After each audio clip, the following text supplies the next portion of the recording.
একদিন এক অঙ্কের শিক্ষক তার ক্লাসের সকল ছাত্রছাত্রীদের ডেকে বলল, আমি তোমাদের সাথে একটা খেলা খেলতে চাই।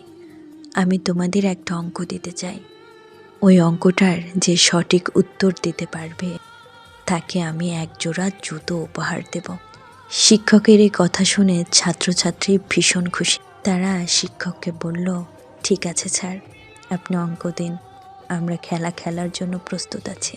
ঠিক তখনই স্যার একটা অঙ্ক দিলেন এবং কি সেই অঙ্কের প্রত্যেকে সঠিক উত্তর দিল। স্যার তো ভীষণ চিন্তায় পড়ে গেলেন। তখন স্যার বললেন, আমি একটা উপায় বের করেছি। আমি একটা বাক্স তৈরি করছি। সেই বাক্সে তোমরা প্রত্যেকে সবার নাম লিখে, রোল নাম্বার লিখে বাক্সে রাখবে। যেই বলা সেই কাজ। শিক্ষক ঠিক তার বুদ্ধি অনুযায়ী একটা সুন্দর বাক্স তৈরি করে এবং কি সেই বাক্সে প্রত্যেক ছাত্রছাত্রী তাদের নাম এবং রোল নাম্বার লিখে সেই বাক্সে চিরকুট ফেল।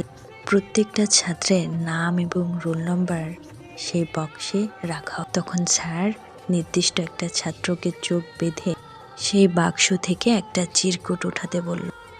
সেই বাক্স থেকে একটা চিরকুট উঠিয়ে দেখলো সেখানে নাম আসলো আব্দুল, রোল নম্বর 1।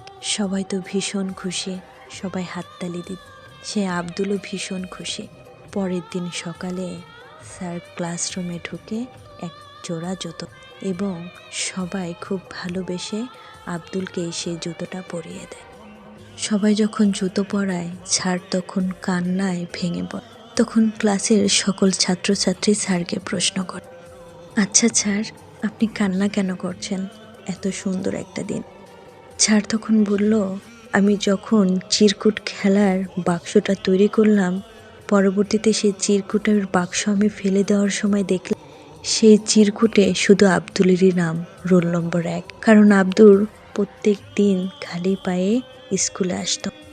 তাই ক্লাসের সকল ছাত্রছাত্রী তোমরা দেখে আব্দুলের নামই লিখে রেখেছ।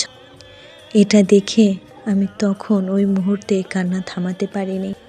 বাসা থেকে যখন জুতোগুলো নিয়ে আসতে গেলাম তখন আমি কান্নায় ভেঙে পড়েছি। আজ আমি গর্ব করি, আজ আমি শিক্ষক হিসাবে গর্ব করি তোমাদের আমি সঠিক শিক্ষা দিতে পেরেছি।